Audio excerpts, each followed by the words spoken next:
Hello friends, good evening. आपके अपने YouTube channel में आपका स्वागत है।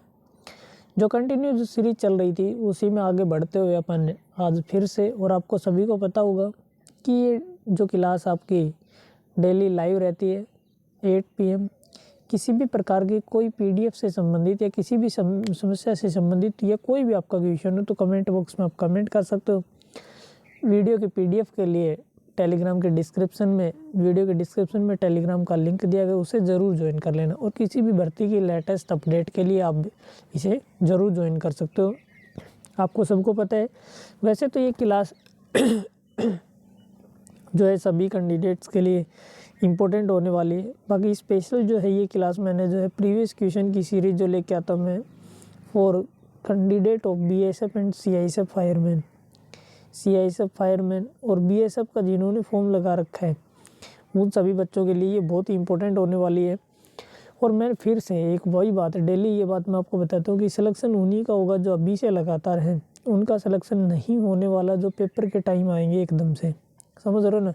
तो अपनी लगातार तैयारी करते रहो। और इसमें सबसे जो इम्पोर्टेंट जो रोल रहता है वो मैथ्स का रहेगा, क्योंकि मैथ्स इसमें 25 नंबर का होने वाला है। आपको सभी को पता है 25 नंबर का होने वाला, और हमारा टारगेट 25 आउट ऑफ 25 है। बाकी किसी भी शर्त पे हम 24 नंबर इसमें से नहीं छोड़ेंगे अगर आप क्लास रेगुलर रखते हो तो। धीरे धीरे मैं इनके क्वेश्चनों की संख्या भी जो है जल्दी ही बढ़ाने वाला हूँ। तो बिना टाइम ख़राब किए और मैं शुरू कर देता हूँ। उससे पहले मैं बता दूँ, जो भी यूट्यूब चैनल पे नए हो प्लीज़ चैनल को सब्सक्राइब कर लेना और मैक्सिमम नंबर में जो है शेयर कर देना। ज़्यादा से ज़्यादा शेयर ज़रूर करें अपने सभी साथियों के साथ। पहला क्वेश्चन दिया गया, ये आप मैथ्स का कह सकते हैं, सीरीज का कह सकते हो। देखो सीरीज के बेसिक जो कॉन्सेप्ट है जिसमें बिल्कुल नहीं पता उनको भी मैं कुछ बताता चलूँगा। और इनमें सबसे बड़ी बात ये अपनी क्लास में आपको क्या सिखाया जाता है कि अटेम्प्ट करने की अप्रोच है ना वो बताई जाती है कि आप कैसे अटेम्प्ट करो। वो ज़रूरी होता है, सब कुछ आता हो लेकिन ज़रूरी ये है अगर आपको नहीं पता कि पेपर क्वेश्चन को कैसे अटेम्प्ट करने तो आपके लिए बहुत मुश्किल होने वाली है। तो वो सब चीज़ें मैं सिखाने वाला हूँ यहाँ आपको। अब देखो अपन क्वेश्चन शुरू करते हैं। पहला क्वेश्चन ये दिया गया आपका 0, 8, उसके बाद 24, 48 और 80 ये सीरीज दी गई। आपको पता है यहाँ क्या आएगा आगे ये पूछा गया। देखो मैं बता दूँ आपको, जब भी कोई सीरीज जीरो से शुरू हो तो सबसे पहले उसके अंदर आपको या तो ये देखना है कि ये सीरीज़ कोई क्यूब के रूप में, घन के रूप में ना लिखी गई हो, या फिर आपको ये देखना है ये सीरीज़ कहीं स्क्वायर के रूप में तो ना लिखी गई हो। या स्क्वायर +-1 हो सकता है, प्लस माइनस कुछ भी नंबर हो सकता है, 1 2 3 कुछ भी। इसी तरह क्यूब +-1 2 3 कोई भी नंबर हो सकता है। अब हम देखेंगे ये सीरीज़ कभी भी जीरो के साथ जब भी कोई सीरीज़ हो तो वो गुणा के रूप में कभी भी नहीं मिलेगी। आपको ये चीज़ ध्यान रखनी है। तो मैं बता दूँ अभी ये सीरीज़ दी गई, यहाँ लिखा है इसमें 0 तो लिखा आपका 0, और उसके बाद लिखा आपका 8, उसके बाद 24, 48, उसके बाद 80। देखो अब क्या कर लेते, अगर मैं ऐसा मान लेता हूँ मेरे को यहाँ चाहिए 0, उसके बाद मुझे चाहिए 8, उसके बाद चाहिए मेरे को 24, 48 और उसके बाद 80। अब मैं क्या करूँ, अगर मैं ऐसा मान लूँ कि मैं करूँ कि 1 की पावर 2 और -1, तो 1 की पावर 2, 1 की पावर कितनी भी हो एक ही रहता है। 1 - 1 की कितनी बन गई आपकी, ये बन गया 0। अब उसके बाद नेक्स्ट जो दिया गया इसमें देखते अपन, यहाँ कर लेते अपन 3 की पावर 2 9 -1, 9 - 1 कितना बन गया आपका 8। ये बात भी सही है। तो पहले 1 आया फिर 3 आया, यानी कि विषम संख्याओं की बार कितना आ जाएगा 5। 5 की पावर 2 कितनी होती है 25 -1 यानी कितना बन गया 24। अब 1 3 5 तो आगे कौन आ जाएगा 7। 7 स्क्वायर यानी कि 49 -1 48। 7 की पावर 2 49 -1 48। फिर उसके बाद अगर 7 आया तो यहाँ कितना आ जाएगा 9। 9 की पावर 2 81 -1 कितना आ गया 80। उसके बाद अगली जो सीरीज 9 के आगे कितना आ जाएगा, अब देखो इनमें 2 2 का गैप है, 1 3 5, उसके बाद 7 2, उसके बाद 7 के बाद 2 9, 9 के बाद 2 11। तो 2 2 का गैप है तो यहाँ कितना आ जाएगा 11। 11 की पावर 2 कितनी होती है आपको सबको पता होगा 121। और हमने सब में से एक एक माइनस कर रखा है, एक एक एक एक इस तरह से, तो इसमें से भी -1, यानी कि ये कितना बन गया 120, 120। ये आपका आंसर हो जाएगा। तो आपका आंसर कौन सा हो जाएगा? सी। आई होप आपको समझ आया होगा। जब आपको कुछ भी पता ना चले, एक और इम्पोर्टेंट जो बात आपको बता देता हूँ, ये ध्यान रखना। जब आपको कोई भी सीरीज़ में ये पता ना चले कि कैसे करना है, तो उनके पदों का अंतर करके देख लेना, वो आपके लिए बहुत अच्छा होने वाला है। ऐसे जैसे 0, 8, उसके बाद ये था 24, 48 और 80। तो पदों का अंतर करते चलो, इन दोनों का अंतर कितना आया? इनका अंतर 8, इनका अंतर कितना आ जाएगा? तो ये कितना आ जाएगा 16। इन दोनों का अंतर करके देखेंगे कितना आ गया 24। इनका अंतर करके देखेंगे तो 48 और 48 96 होते, इसमें से 16 घटा देने की 32। अब फिर से अंतर करके देखेंगे तो ये आ गया 8, ये आ गया 8 और ये भी कितना आ गया 8। अब देखो अंतर इनका बराबर हो गया 8 8। इसका मतलब ये है कि अगली बार जो संख्या आने वाली है, जो यहाँ 8 लिखा था वो इन दोनों का जोड़ था, फिर यहाँ जो 24 लिखा वो किन का? 16 और 8 का जोड़ था। यहाँ जो 48 लिखा वो किसका? 24 और 16 का योग था। इस तरह से लिखते, तो ये करके देखोगे अगली बार इनका जोड़, तो ये कितना बन जाएगा 120 बन जाएगा। समझ रहे हो? इस तरह से, वो तो बाद की बात है जब कुछ भी ना हो तब। बाकी ये अच्छा मेथड इसका, ये अपना सही आंसर होगा 120। नेक्स्ट क्वेश्चन आपका, और आज मैं सारे ही इम्पोर्टेंट क्वेश्चन लेके आया हूँ जो अपने आप में काफ़ी अच्छे क्वेश्चन हैं। यदि किसी और कोई भाई सोचता है कि इससे अच्छे हाई लेवल के ज़्यादा ही क्वेश्चन आते हैं और वो भी करवाए, तो 25-25 के सेट जैसे ही मैं शुरू करूँगा तो उनमें भी सब टाइप आपकी कवर हो जाएंगी, और भी अच्छे लेवल के क्वेश्चन जो है मैं करवा दूँगा। किसी वर्ग की भुजा में 50% की कमी कर दी जाए। देखो ये वर्ग है, वैसे तो सिंपल भी बता देता हूँ मैं एक बार। ये वर्ग है, वर्ग की सभी भुजाएं क्या रहती हैं? बराबर रहती है। वर्ग की सभी भुजाएं बराबर रहती है। ये ए है तो ये भी ए है। और वर्ग का जो क्षेत्रफल होता है, एरिया ऑफ ए स्क्वायर, वर्ग का जो क्षेत्रफल होता है वो रहता है भुजा गुना भुजा। हमने ये मान रखी तो ये स्क्वायर कर लिया। वर्ग की भुजा में 50% की वृद्धि कमी कर दी जाती है, तो उसके क्षेत्रफल पर क्या प्रभाव पड़ेगा? कि प्रतिशत घट जाएगा, तो ये प्रतिशत का दिया गया। तो देखो आप ऐसे समझो, पहले ये कोई, मैं आपको एक बार बेसिक से बता देता हूँ, फिर उसके बाद सीधा ट्रिक से बता देंगे। तो ये दो वर्ग है। पहले वर्ग की भुजा कितनी मान लो, प्रतिशत की बात कहें तो आप हमेशा 100 मान लो। तो वर्ग की भुजा 100 है, तो लंबाई भी 100 और चौड़ाई भी 100।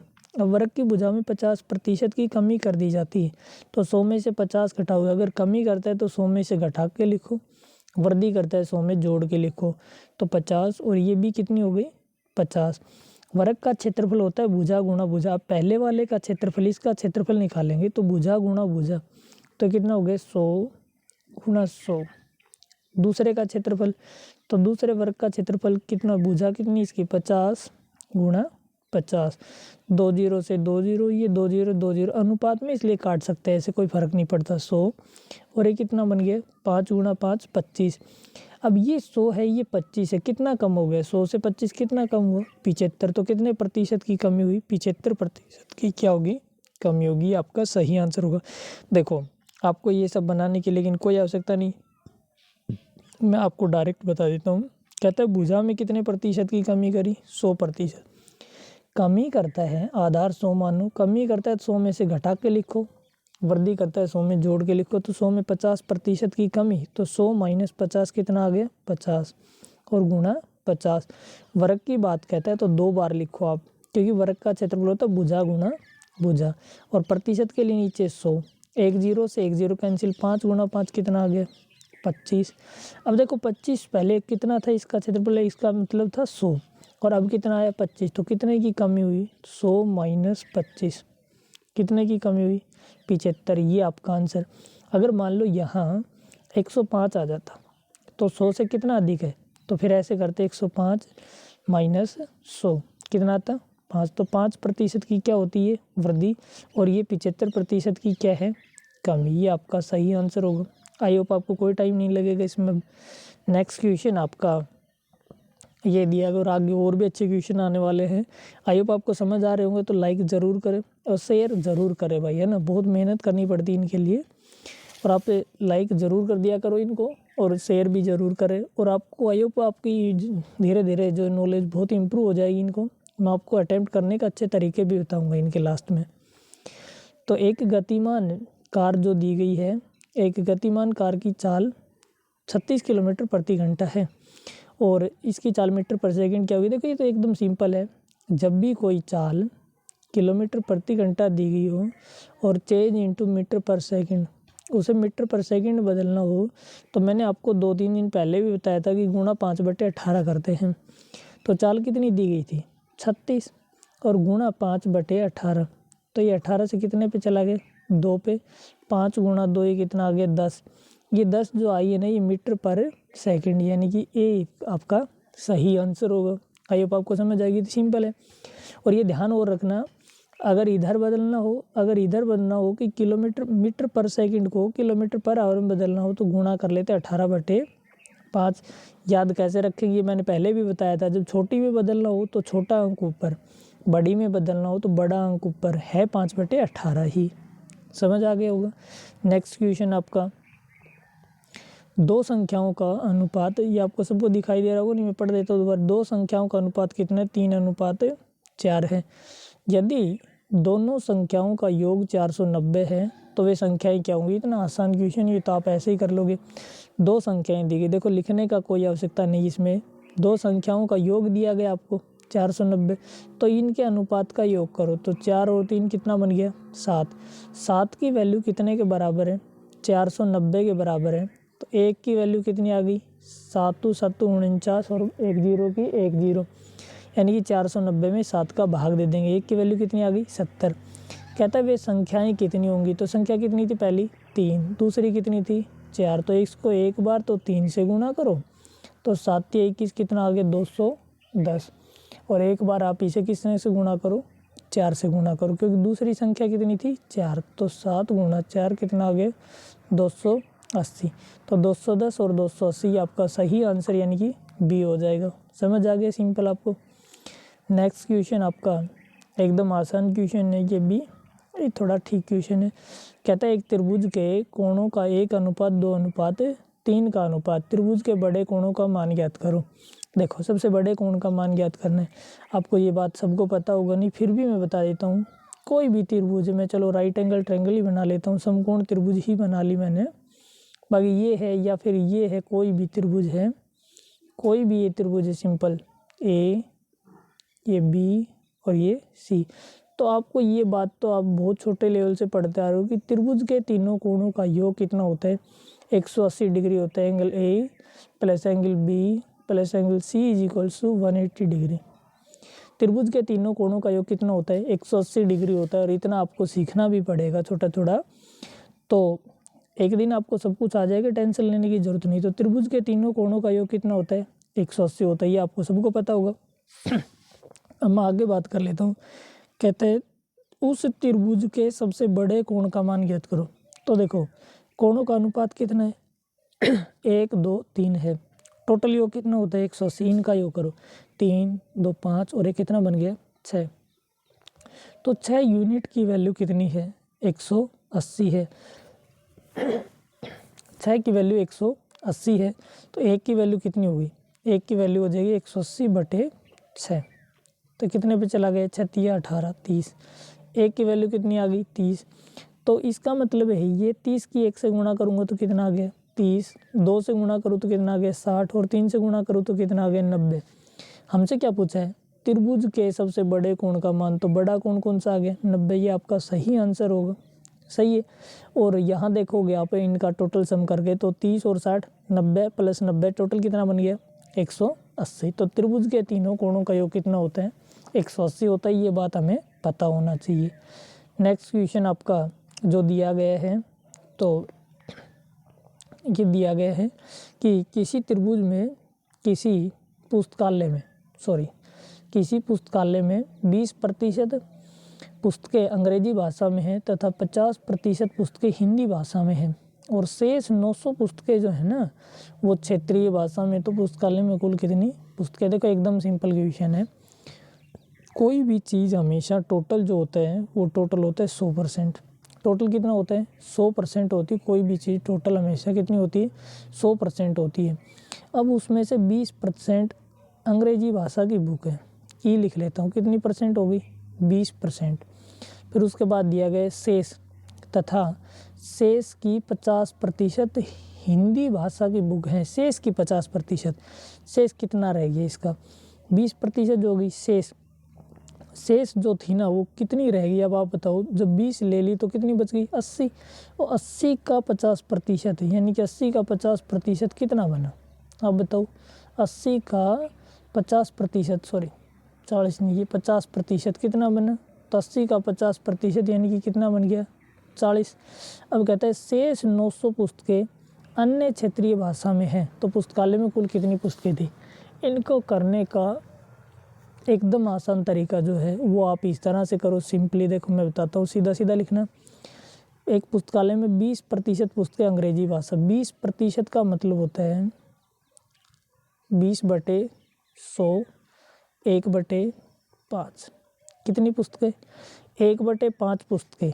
या फिर कह सकते हो कि 100 टोटल पुस्तकें थी, उसमें से 20 पुस्तकें किसकी हैं अंग्रेजी की है। शेष कितनी बच गई, शेष बच गई 80। और इस 80 का कितना शेष का 50% यानी कि 80 का 50% आपने सबने देखा कितना आया। आपने सबने देखा कि 80 का 50% कितना आया 40। तो 40 और 20 टोटल पुस्तकें कितनी होगी 40 और 20 टोटल पुस्तकें होगी 60। 20 ये 40 ये 60। शेष कितनी रहेगी। अब 100 में से 60 घटाऊँ तो शेष कितनी रहेगी, शेष रहेगी 40। और शेष 40% पुस्तकें जो है अन्य क्षेत्रीय भाषा में, यानी कि शेष की वैल्यू कितनी दी गई सवाल में 900। तो 40% की वैल्यू कितने के बराबर है भाई अपनी 900 के बराबर। 1% की वैल्यू 900/40 और गुणा क्या कर लेना आप 100 कर लेना। 20 दूनी 40, 20 पंजे 100, 2 से करोगे तो कितना आ जाएगा 45 यानी कि 450। 45 दूनी 90 और 45 गुणा 5 कितना आ जाएगा 225 यानी कि 2250। आई होप आपको समझ आई होगी। नहीं भी समझ आया तो बैक करके दोबारा देख लेना, या मैं एक बार फिर से रिपीट कर देता हूँ स्पीडली से। 20% पुस्तकें पर अंग्रेजी में थी। टोटल जब भी कोई आए ना इस तरह का सवाल, आप हमेशा कुल 100 मानो। उसमें से 20% जो थी, तो 100 का 20% 20 ही होता है, इसलिए मैंने मान ली कि 20 पुस्तकें जो थी ना ये थी इंग्लिश की। ठीक है भाई।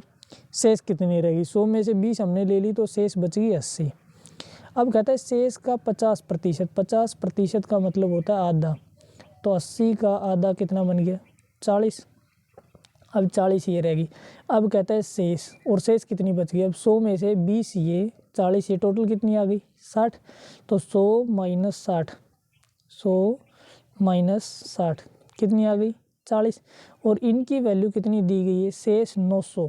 तो 40% की वैल्यू कितने के बराबर 900। 1% की वैल्यू 900/40 और गुणा 100। इसे करोगे तो कितना आ गया 2250। ये आपका सही आंसर होगा। एकदम आसान क्वेश्चन है। अब नेक्स्ट क्वेश्चन आपका दिया गया, यदि किसी धनराशि का 2 वर्ष के लिए 5% की ब्याज की दर से साधारण ब्याज और चक्रवृद्धि ब्याज का अंतर 15 रुपये, तो धनराशि कितने। भाई ये इम्पोर्टेंट क्वेश्चन है। हो सकता है किसी भाई को आता भी होगा, लेकिन इम्पोर्टेंट क्वेश्चन है। तो मैं बता दूं आपको कि जब भी आपको ये दे सवाल में कि CI और SI, चक्रवृद्धि ब्याज और साधारण ब्याज, चक्रवृद्धि ब्याज और साधारण ब्याज का अंतर दिया गया है। अंतर कितना दिया गया 15 रुपये दिया गया। और समय कितना दिया गया है, समय आपको दिया गया है 2 वर्ष।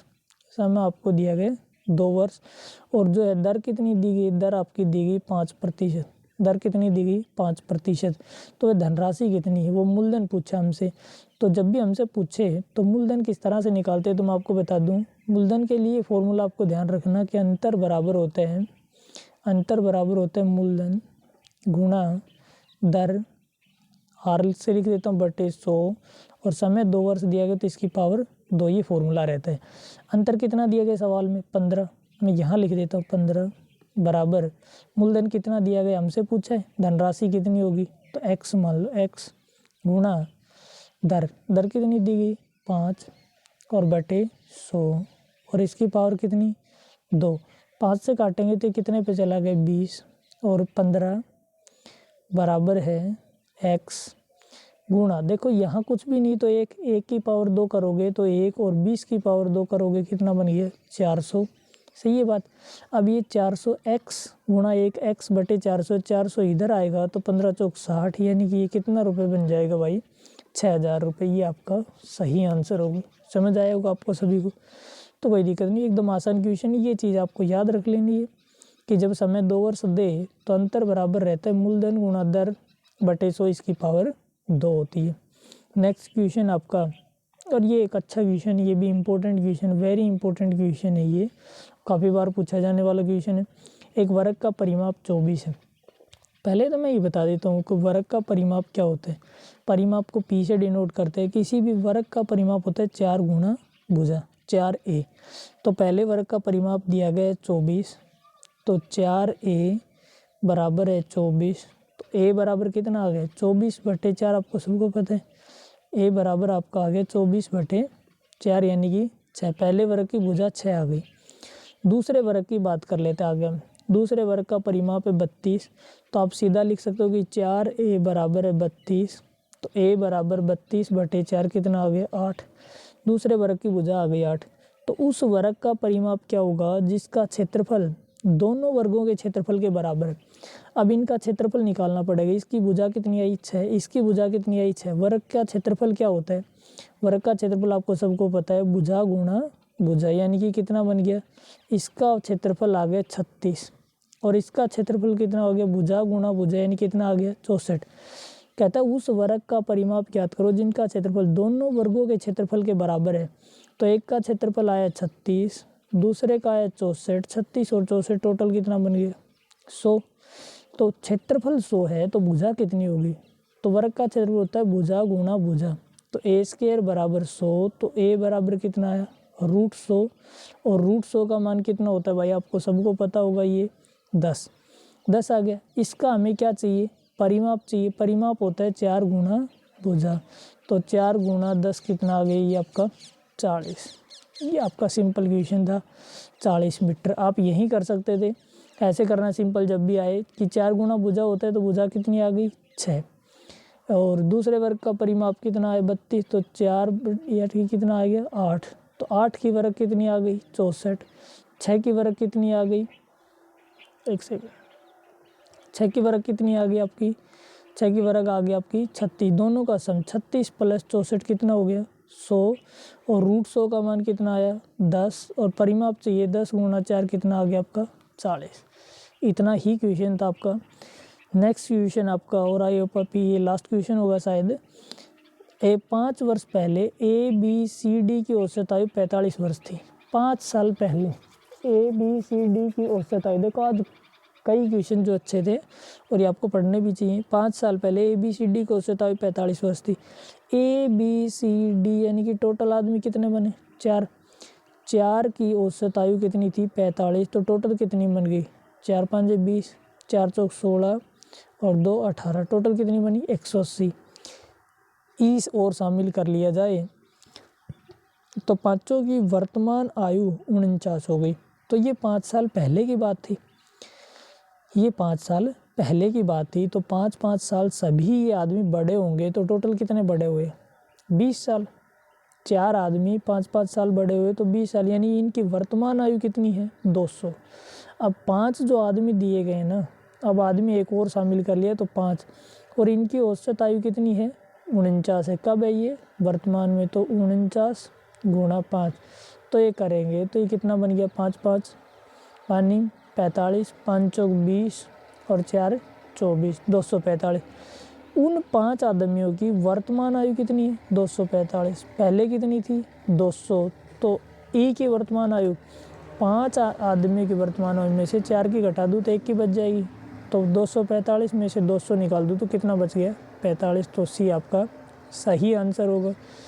ये लास्ट क्वेश्चन आपका, और इम्पोर्टेंट क्वेश्चन, बेहद important question, very very important question है, ये आपका ध्यान रखना है। लेकिन मैं इसको करने का आपको एक ऐसा तरीका बताऊंगा आपको। ऐसे क्वेश्चन इस तरह के जब भी कोई क्वेश्चन देगा कभी भी ज़िंदगी में लिखने की आवश्यकता नहीं होगी। देखो करने का इनका जो बेसिक मेथड है वो तो है ये कि आप इनके हर का परिमेयकरण करो, लेकिन मैं कहता हूँ ये कि जो पद लिखे गए वो आप लिखो। 2 लिखा गया है रूट और 1 लिखा गया, देखो ऊपर माइनस है नीचे प्लस है, इससे कोई फ़र्क नहीं पड़ना। लेकिन ये देखो यहाँ 2 है यहाँ 1 है, ये लिख लिए। इनकी वर्क करके देखो आप, सिंपली कुछ भी लिखे इनकी जगह आप वर्क करके देखो इनकी। तो इसकी वर्क कितनी आ जाएगी, इस रूट से रूट कैंसिल हो जाती है, आगे 2 और 1 की वर्क कितनी होती है 1। इन दोनों का अंतर कितना है 1। अगर इनका अंतर 1 आ जाता है तो कुछ करने की आवश्यकता नहीं है अपने को। इनका आंसर जो है ऊपर लिखी संख्या ही इनका आंसर होगी, रूट 2 माइनस 1 ये इसका आंसर होगा। ठीक है, अब लेकिन ये ऑप्शन में नहीं है तो क्या करेंगे कि रूट 2 की वैल्यू जो होती ना ये होती 1.414 और माइनस इसमें से क्या कर रखा भाई 1, तो इसमें से 0 और ये कितना आ गया 414। सही, तो 0.414, इसमें ऑप्शन गलती से गलत दे दी, कोई बात नहीं। तो इसका आंसर कितना आ जाएगा 0.414 और ये आपका सही आंसर होगा। आई होप आपको ये भी समझ आया होगा। तो ये जो आज के क्वेश्चन थे, आई होप आपको अच्छी लगी होगी क्लास। तो अपने दोस्तों के साथ ज़रूर शेयर करें और धीरे धीरे करके आपकी नॉलेज भी इंक्रीज होगी। किसी को अगर बेसिक पढ़ना हो एकदम और चैप्टर वाइज भी पढ़ना हो तो कमेंट बॉक्स में कमेंट ज़रूर करें और अपने दोस्तों के साथ शेयर करना ना भूलें। जो भी अपने यूट्यूब चैनल पर नए, प्लीज़ चैनल को सब्सक्राइब कर लेना और जब तक आपका एग्ज़ाम ना हो तब तक जुड़े रहे इसी साथ। Thank you.